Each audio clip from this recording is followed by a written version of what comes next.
নমস্কার। আজকে আমাদের আলোচ্য বিষয়বস্তু হলো যে অহংকারের ৯টি লক্ষণ কোনটি আপনার মধ্যে আছে, এগুলো নিয়ে আমরা আজকে আলোচনা করব। অহংকারের ৯ খানা লক্ষণ নিয়ে। অহংকার কীরকমভাবে হতে পারে সেটা নিয়েই আজকে আমাদের আলোচ্য বিষয়বস্তু। তো বলে রাখি, যারা অ্যাস্ট্রোলজিক্যাল কনসালটেশনস বা গাইডেন্স নিতে চাইছেন, বা যারা মেডিটেশন শিখতে চান, বা যারা অ্যাস্ট্রোলজি শিখতে চান, তারা অবশ্যই চ্যানেলের ডেসক্রিপশন দেওয়া নম্বরে যোগাযোগ করুন। চলুন শুরু করা যাক। প্রথম যে পয়েন্টটা মনে হয় আমার, যে সবসময় নিজেকে সঠিক মনে করা, অন্যের মতামতকে সহজে গ্রহণ করতে না পারা। এটা একটা অহংকারের প্রথম একটা সূক্ষ্ম একটা স্টেপ, যে নিজেকে সবসময় যে মানুষ ঠিক মনে করে, বাকিরা সবসময় ভুল বলছে, তো অন্যের মতামতকে সহজে গ্রহণ করতে না পারা, এটা কিন্তু অহংকারের একটা সবচেয়ে বড় লক্ষণ। এরকম অনেকেই আছে যারা অন্যের মতামতকে অ্যাকসেপ্ট করতে পারেন না। যেরকম বাড়িতে যদি কোনো হাজবেন্ড থাকে, তারা কারোর কথা সহ্য করতে পারে না, এরকম আছে বহু। আমাদের বাড়িতেও ছিল, আছে। এবং যেখানে আর কি মহিলারা আর কি যেখানে গিয়ে বিয়ে করে আর কি, সেখানেও বেশিরভাগ সময় হাজবেন্ডরা এরকম করে থাকে। অনেক সময় ওয়াইফরাও এরকম হয় নিজেরা। সবসময় যে হাজবেন্ডরাই করবে এরকমটা নয়, অনেক সময় বউগুলো এরকম হয়, নিজেকেই যা ভাবে নিজেই সঠিক, বাকি সবাই বেঠিক, এরকম হয়। তো এটা অহংকারের প্রথম লক্ষণ। দ্বিতীয় নম্বর পয়েন্ট হচ্ছে কি সমালোচনা সহ্য করতে না পারা। অন্যের সমালোচনাতেই রাগ বা কষ্ট পাওয়া। মানে যদি কেউ ক্রিটিসাইজ করে, ক্রিটিসিজম যদি যখনই আসে, তখন সে মানুষের রেগে যায় বা কষ্ট পেয়ে যায়। এরকম এটাও একটা মানে বড় পয়েন্ট। সমালোচনা যদি যারা সহ্য করতে পারে না, কারণ অহং যদি খুব বিশেষ যদি বেড়ে যায়, তখন সমালোচনা অনেকেই আছে সহ্য করতে পারে না। যেমন ধরুন ইউটিউবে অনেকে, ধরুন ক্রিটিসিজম তো আসবেই, ঠিক আছে। তো তারপরে যদি কেউ দুঃখ পেয়ে যায়, রেগে যায়, তারপরে যদি সে যদি কমেন্ট বক্সে তাকেও যদি কোনো খারাপ কথা বলে, বা সে যদি নিজেই ভিডিও করা বন্ধ করে দেয়, তাহলে এটা আর কিছুই না, অহংকারকে আরো বেশি প্রশ্রয় দেওয়া হয়ে যায়। স্বাধিষ্ঠান চক্র, বদারেশনস প্রচুর রয়েছে এখানে। এটা কেন হয় অহংকারটা, একটু বলে দিই, তারপর আমরা 3 নম্বর পয়েন্টে যাব। অহংকার হয় আমাদের গুরু ডিস্টার্ব থাকলে হয়। দেবগুরু বৃহস্পতি যখন ডিস্টার্ব হয়ে যায়, 9 নম্বর ঘর এবং 12 নম্বর ঘর, অর্থাৎ গুরু কৃপা রহিত যখন হয়, কারণ গুরু কৃপা পেলে অহংকার নাশ হয়। তো অহংকার যখনই বেড়ে যায়, তো তখন অন্যের সমালোচনা, ক্রিটিসিজম সহ্য করতে কি পারে না। এই জন্য লোকে বলে গুরু কৃপা দরকার সব কিছুতেই। এখানে গুরু বলতে মহাজাগতিক গুরুর কথাই বলছি। জাগতিক গুরু তো সবাই সবসময় পায় না, কিন্তু এই যে জাগতিক গুরু, তাকেও কিন্তু তৈরি করেছে মহাজাগতিক গুরু। অর্থাৎ যারা গুরু পাচ্ছেন না বলে মন খারাপ করে বাড়িতে বসে রয়েছেন, বলে রাখি, আপনি যে গুরু যে খুঁজছেন, যে জাগতিক গুরু অর্থাৎ ফিজিক্যাল ফর্মে, তাকেও কিন্তু তৈরি করেছে ভগবান শিব, অর্থাৎ মহাজাগতিক গুরু। তার মানে জাগতিক গুরু আপনাকে যা না শেখাতে পারবে, যা বিদ্যা না দিতে পারবে, সেই বিদ্যাটুকুও কিন্তু দেওয়ার মতন ক্ষমতা রাখে মহাজাগতিক গুরু, অর্থাৎ স্পিরিচুয়াল গুরু। কোনো ফিজিক্যাল ফর্মে এই গুরু থাকে না। মহাজাগতিক গুরু সেই সমস্ত ব্যক্তিদেরকেই শিক্ষা দেন যারা চেষ্টা করছে সাধনার জন্য, অ্যাটলিস্ট 24 ঘন্টা চেষ্টা করছে, পারুক বা না পারুক তারা চেষ্টা করছে, যেটা অন্য কেউ করছে না। তো সমালোচনা সহ্য করতে না পারা, এটা একটা অহংকারের সবচেয়ে বড় দিক, গুরু কৃপা থাকে না। 3 নম্বর পয়েন্ট বলবো, প্রশংসা পেলে পরে অতিরিক্ত আকর্ষণ হয়ে যায়, সব সময় স্বীকৃতি ও প্রশংসার আশা করা। মানে লোকে আমাকে প্রশংসা করবে। একজন আছে অটোমেটিক প্রশংসা পেয়ে যায়, সেটা একরকম। আর একজন আছে যারা প্রশংসার জন্য বসে থাকে, কবে আমি প্রশংসা পাবো। প্রশংসার প্রতি অতিরিক্ত আকর্ষণ, যদি থাকে তাহলেও বুঝবেন যে আপনার কিন্তু অহংকার যথেষ্ট রয়েছে। এই প্রশংসার জন্যে কোনো কাজ করা, প্রশংসা মানে একটা আছে ন্যাচারাল জিনিস মানুষ যেটা করে, কিন্তু কোনো মানুষ প্রশংসা পাওয়ার জন্য সেটা করছে, অর্থাৎ স্বীকৃতির আশায় সেটা করছে। দুটোর ইন্টেনশন কিন্তু একদমই আলাদা। মানে সবই না আমাদের কর্ম তৈরি হয় ইন্টেনশনস থেকে। মানে আপনি কিরকম ইন্টেনশনস রাখবেন নিজের মধ্যে, সেগুলো থেকে তৈরি হয়। পরের পয়েন্ট বলবো, 4 নম্বর পয়েন্ট, অন্যকে ছোট করে দেখা। নিজের যোগ্যতা প্রমাণ করতে গিয়ে অন্যের ত্রুটি খোঁজা, ভুল খোঁজা। এই যেটা বললাম 4 নম্বর পয়েন্টটা, অন্যকে ছোট করে দেখা, এগুলো তো এখন মানে ম্যাক্সিমাম জায়গাতেই দেখতে পাবেন। বিশেষ করে অফিস কাছারিতে দেখবেন যারা খুব সিনিয়র লেভেলের হয়, মানে তারা এমন ভাব ভাব দেখাবে যে তারাই সব জানে, তারাই সবাই সব আহ, কর্তা ধর্তা, আপনি গুড ফর নাথিং। এটা 1 নম্বর। তারপরে বাড়িরও কিছু মাতব্বররা থাকে, আমাদের বাড়ির মধ্যেও থাকে, যারা নিজেদেরকে হনু ভাবে। তো তাদের ইচ্ছেতেই জগৎ সংসার চলছে, এমন তাদের হাবভাব দেখলে বুঝতেই পারবেন না যে তোর দ্বারা তো কিচ্ছু হয়নি, আমি খাওয়াচ্ছি বলে তোরা খেয়ে বেঁচে আছিস, এই যে কথা, বুঝেছেন? এই যে পয়সার জন্য অহংকার করা, যে কোনো মানে অন্যকে ছোট করা, এগুলো হয়ে থাকে। আমার মাসির ছেলে আমার যখন মানে 4,000 টাকা যখন রোজগার ছিল, কিংবা আরো কম হবে হয়তো, কারণ করোনার সময়টাতে না মানে কিছুই ছিল না কোনো মানুষের সেরকম, তবু তো আমার একটা ছোট্ট একটা কাজ ঈশ্বর জুগিয়েছিলেন। তো আমাকে বলেছিলেন যে তুমি যে কাজ করে যে তুই যে রোজগারটা করিস, এটা মানে কুলিগিরি, মানে কুলিগিরি যারা করে সেখান থেকে অনেক বেশি রোজগার হয়। তো যাই হোক, আমার এক চেনা পরিচিত দাদা ছিল, পরে আমাকে একটা চাকরি জুগিয়ে দেয়। সেটা আপাতত করছি, জানি না ঈশ্বরের দয়াতে এখন কাজ এত বেশি বেড়ে গেছে, নিজের পার্সোনাল কাজ, জানি না মানে ঈশ্বর যা দিয়েছেন আমাকে অনেক দিয়েছেন। তো যাই হোক, এই যে অন্যকে ছোট করা, মানে ব্যাপারটা হচ্ছে গিয়ে অন্যকে না মানে সাপ্রেস করে রেখে দেওয়া। তুমি তো কিছু করতে তাকে দিতে পারবে না, বা তার কোনো মঙ্গল করতে পারবে না। উল্টে তাকে যদি তুমি হেয় করো বা তুমি ছোট করে দাও, তখন কিন্তু এটা মনে রাখো তোমার একটা অহংকারের জায়গা। তোমার আজকে একটা বিজনেস আছে বলে, তুমি যার কাজ নেই বা যার আজকে তার অবস্থাটা খারাপ আছে বলে তাকে তুমি গালমন্দ করছো, বাজে কথা বলছো, তাকে সোসাইটি থেকে দূরে সরিয়ে দিচ্ছ। করো, খুব ভালো করছো। তোমার জন্যে বাটাম রেডি হচ্ছে, তোমার জন্য এই কি বলে, ওই নুনের সাথে লঙ্কার গুঁড়ো মিশিয়ে ঈশ্বর তৈরি করছেন। পরের জন্মে এসে তোমাকেও কোনো কাজ দেবে না। মানে একটা কথা সবসময় মনে রাখবেন, আগেও বলেছি, এখনো আবারও সেটাকে রিপিট করছি, অন্যকে মানসিক কষ্ট দেওয়ার আগে ভেবে নেবেন, বিশেষ করে এই পয়সা কড়ি জনিত, বিশেষ করে লোককে ছোট করা, যে আপনি রেডি তো তার থেকে 2 গুণ 3 গুণ মানসিক কষ্ট মানে ভোগবার জন্য? আপনি সত্যি রেডি তো, তৈরি তো? কারণ আপনি রেডি যদি থাকেন তাহলেই কিন্তু মানুষকে ততটাই কষ্ট দেবেন বা মানসিক কষ্ট দেবেন বা ছোট করবেন যতটা আপনি নিতে পারবেন। এবার আপনি ভাবলেন যে আমি লোকের সামনে ওকে বলে দিলাম যে কুলিগিরি করে, কুলি, যারা কুলিগিরি করে তারাও মানুষ, তারা খেটে খাচ্ছে। তোমার মতন বাপ দাদার বিজনেসে গিয়ে তারা গিয়ে বসে থাকছে না পায়ের ওপর পা তুলে। নিজের তো কোনো ক্রিয়েটিভিটি নেই, অন্য মানুষকে জ্ঞান দিয়ে ছোট করবার মতন এদের মানসিকতা প্রচুর রয়েছে। যাই হোক, এরা শুনলেও কিছু যায় আসে না, কারোর সাথে কোনো সম্পর্ক রাখিও না। আমার মাসির ছেলেদের কথাই বলছি। তো ঠিক আছে, গুড, ভেরি গুড। তো অন্যকে ছোট করতে গিয়ে নিজের যোগ্যতা প্রমাণ করতে গিয়ে ত্রুটি খোঁজা, এগুলো হচ্ছে কিছু মানুষের কাজ। এরকমও আমি দেখেছি, ছোটবেলায় যখন এরকম কুস্তি করতাম, এরকম দাগ দাগ কাটতাম এভাবে, ঠিক আছে, তখন বলতো এইসব পাগলরা করে, এ সমস্ত করে কিচ্ছু হয় না।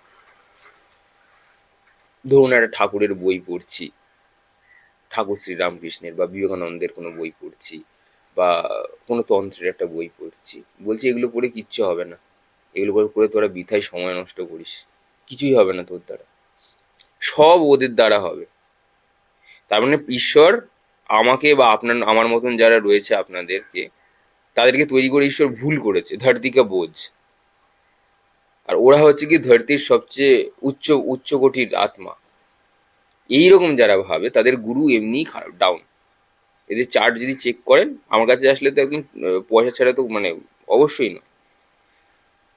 যেদিনকে মান অপমান সহ্য ঘাত প্রতিঘাতের ফলে ঈশ্বর যেটাকে শিখিয়ে এনেছে, অবশ্যই তার প্রাইস আছে।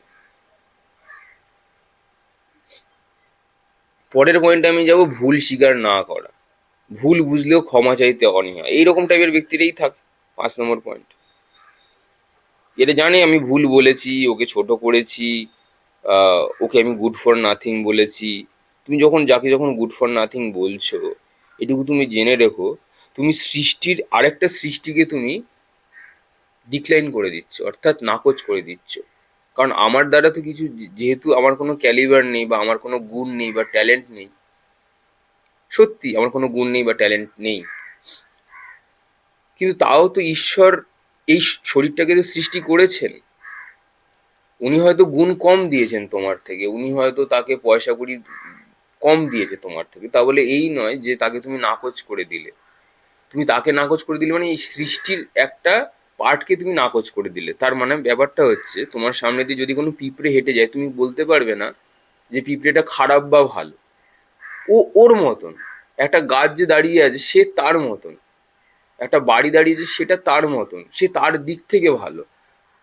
প্রত্যেকটা জিনিসকে ঈশ্বর খুব অ্যাটেনশন দিয়ে, আপনি যদি মানে যারা ত্রাটা করে, সবাইকে বলে না লাভ নেই, মানে ব্যাপারটা হচ্ছে কি, যারা করে না তাদের ক্ষেত্রে খুব আলাদা জিনিস। তারা যদি একটা পিঁপড়েকে দেখে না, ওদের চোখ থেকে না জল বেরিয়ে আসে, মানে আনন্দের অশ্রু বেরিয়ে আসে। কেন? তাদের মনে হয় এতটা মানে মানে যে ঈশ্বর কতটা যত্ন নিয়ে একটা প্রাণীকে তৈরি করেছে। কিন্তু অহংকারী কিছু মানুষ এসে নিজের ভুল না স্বীকার করে অন্যকে ছোট করে তাদেরকে নাকচ করে দিল। এই জন্য যারা ধ্যান সাধনা করেন, এই যে আপনারা যারা এসছেন আমার অডিও শুনতে, আমি তাদেরকে কেন এত ভালোবাসি জানেন? কারণ আমরা একই পথের পথিক। যে মানুষরা আধ্যাত্মিক পথে হাঁটে, তাদের জীবনে মান অপমান তো এত বেশি হয়, ঘরে বাইরে সব দিক থেকে তাদেরকে বিপর্যস্ত করে দেওয়া হয়। সব দিক থেকে, সব দিক থেকে। দুনিয়া সোসাইটি বলে তোমাকে আমার চাই না, সোসাইটি তাদেরকে বলেই দেয় যে তোমাদের আমার চাই না, তার কারণে তোমার যে চিন্তা ভাবনা এগুলো আমাদের সাথে ম্যাচ করে না। আপনারা দেখবেন যারা অডিও শুনছেন, কমেন্টে নিশ্চয়ই জানাবেন যে জীবনে যে তাদের যে কত কষ্টের মধ্যে দিয়ে তারা এসেছে, এবং তারপরে এসে আজকে আপনারা এই অডিওটা শুনছেন। আপনারা জাস্ট আপনাদের আর্লি 30s, মানে জীবনের প্রথম ভাগটার কথা খালি চিন্তা করে দেখুন। যারা আধ্যাত্মিক পথে থাকে তাদের প্রচুর কষ্ট দেয়, ইমেন্স কষ্ট। তাপই তপস্যা বলে একটা অডিও করেছিলাম, সেখানে এটা বলা আছে।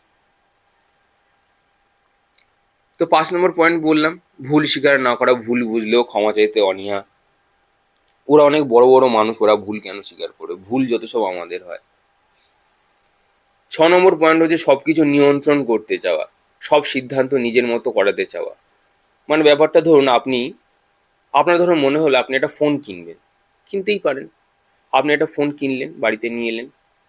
কিছু হামবড়াবড় লোক আছে বা মাতব্বর হনু টাইপের কিছু লোক আছে, তারা বলবে যে এ বাবা এই ফোনটা কেন কিনলি, তোকে তো বলেছিলাম ওটা কিনতে। মানে সব কিছুতেই নিয়ন্ত্রণ করবার চেষ্টা, আপনার মনের উপরেও নিয়ন্ত্রণ করার চেষ্টা। আরে বাবা, ওর ভালো লেগেছে যেটা, ও সেটা কিনেছে, তোমার কি হয়েছে? তুমি তো ইউজ করছো না। যার যেটা তাকে তুমি সেটা ইউজ করতে দাও। মানে নরম মাটিতে খামচিয়ে যে মজা পায় মানুষ, তো এই হচ্ছে গিয়ে যারা আধ্যাত্মিক বা স্পিরিচুয়াল মানুষ যারা হয় বেশিরভাগই, যারা বাড়িতে থাকে বউ মানুষরা বেশিরভাগ সময়, তো তাদের উপর এরকম ভাবে ম্যানিপুলেশন বা তাদের মনকে দখল করে নেওয়ার একটা চেষ্টা, এগুলো চলতে থাকে। কোনো সময় বলবেন একটা জিনিস কিনে এনেছে, হ্যাঁ ভালো হয়েছে, আরে ওকে যে চিন্তা ভাবনাটা দিয়ে যে মোবাইলটা যেটা কেনালো, সেটা যে ফোনটাই হোক না কেন, চিন্তা ভাবনাটা তো সে ঈশ্বরই দিয়েছে, আকাশিক রেকর্ড থেকেই তো এসেছে। সেটাকে সম্মান করো। কোনো গ্র্যাটিটিউড নেই, কোনো কি করে থাকবে? গুরু কৃপা তো নেই, স্বাধিষ্ঠান চক্র তো উইক, অহংকারের চক্র, সেক্স চক্র, ওখানে আর কি থাকবে কৃপা টিপা? গুরু যেখানে উইক, তুমি সেখানে সেক্সুয়াল ট্রান্সমিটেশন করতেই পারবে না জীবনে, তোমার দ্বারা ব্রহ্মচর্য হবেই না, তুমি লোককে অপমানই করে যাবে, অহমে তুমি চলবে। আর সব কিছুকে এরা নিয়ন্ত্রণ করতে চায়, মানে ঘরেও নিয়ন্ত্রণ করতে চায়, বাইরেও নিয়ন্ত্রণ করতে চায়। পরের পয়েন্টে বলবো, অন্যের সাফল্যে অস্বস্তি বোধ করে। এটা তো মানে উফ, মানে একদম হেভি ব্যাপার। ঈর্ষা থেকে হয় এটা, হিংসে থেকে। ধরুন হাজব্যান্ড ওয়াইফ দুজনেই রয়েছে, এখন তো পুরুষতান্ত্রিক সমাজটা তবু কমেছে, তখনকার দিনে খুব বেশি ছিল। ধরুন ওয়াইফ একটা ভালো চাকরি পেলো বা চাকরি করছে, সেখানেও কিন্তু হিংসের একটা জায়গা তৈরি হয় বাড়ির লোকেদের মধ্যে। ও বাবা, ও মেয়ে মানুষ হয়ে কেন এত এত বড় কেন চাকরি করছে, এরকম হয় কিছু মানুষ। ওপেন মাইন্ডেড নয়, সে এখনো ওইখানেই পড়ে রয়েছে। হিংসা, হিংসা করলেন, চলে গেলেন থাইতে, চেতনা চেতনা নিচে নেমে গেল কোমরের নিচে। তো অন্যের সাফল্যে অস্বস্তি বোধ করা নিজেদের বাড়ির লোকেদের মধ্যে খুঁজে পাবেন, যেরকম আমার ঠাম্মা ছিলেন একটি। তো যাই হোক, এইরকম হয় কিছু মানুষের মধ্যে। মানে ব্যাপারটা কি হয় আপনাদেরকে বলি, আহ, মানে ওরা না ভাবতেই পারে না যে আপনি এটা করতে পারবেন বলে। আসলে ওদেরকে না ঈশ্বর পেছন থেকে সে ধাপ্পা দেয়, ধাপ্পা। মানে ব্যাপারটা কি, মানে আপনি ভাবলেন কি এই লোকটার দ্বারা কিচ্ছু হবে না, কিছু করতে পারবে না, কিন্তু একদিন এলো হঠাৎ করে, ও রাতারাতি এমন কিছু করলো যেটা মানে আপনি ভাবতেই পারলেন না যে ও এটা করতে পারে বলে। মানে তখন না আপনি ধাপ্পা খেলেন। সে আমরা লুকাচুরি খেলার সময় ধাপ্পা দিত পেছন থেকে এসে, ধাপ্পা। ঈশ্বর এসে ওই অহংকারী ব্যক্তিকে ধাপ্পা দেয় যে, দেখো তুমি বলছো তো ওর দ্বারা কিছু হবে না, আমি ওকে টেনে নিয়ে এসে সামনে দাঁড় করে দিলাম। বিশেষ করে এই কাজটা করে থাকে স্যাটার্ন, শনি করে থাকে। শনি যখন ভালো থাকে তখন মানুষকে, যারা মানে যখন ভাবে যে এই মানুষটার দ্বারা কিছু হবে না, শনি শনি বলছে আচ্ছা দাঁড়া, হবে না তো দাঁড়া, সময় আমার আসুক, আমি ওকে দেখাচ্ছি।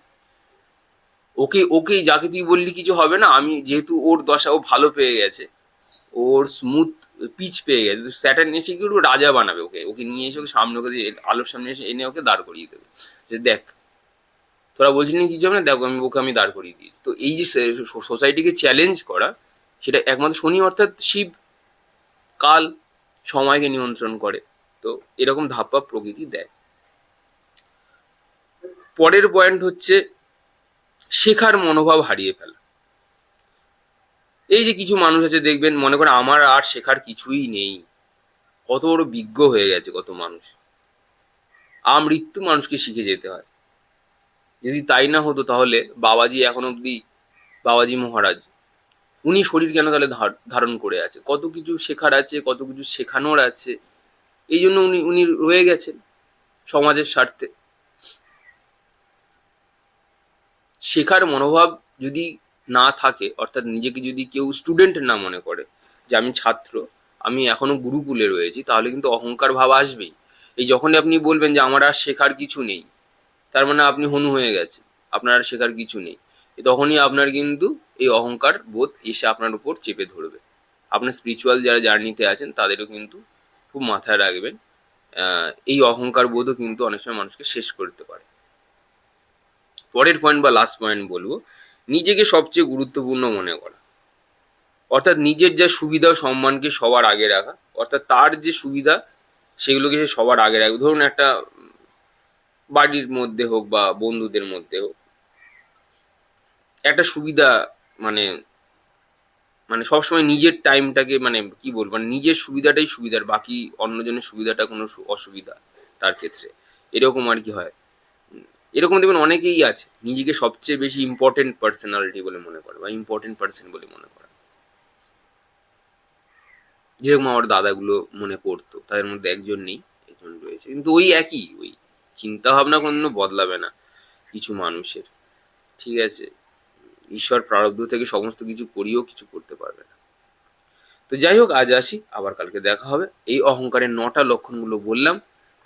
আমি আজকে বলবো না যে কমেন্টে গিয়ে লিখে জানান, আমি এটুকু বলবো যে আপনারা যদি কারোর মধ্যে এগুলো থেকে থাকে, তাহলে চেষ্টা করুন ঠিক করার। আর কি বলবো, আর তো কিছু বলার নেই। কারণ আপনার অহংকার অন্য মানুষকে কষ্ট দিতে পারে, মানসিকভাবে specially. Be careful. Thank you.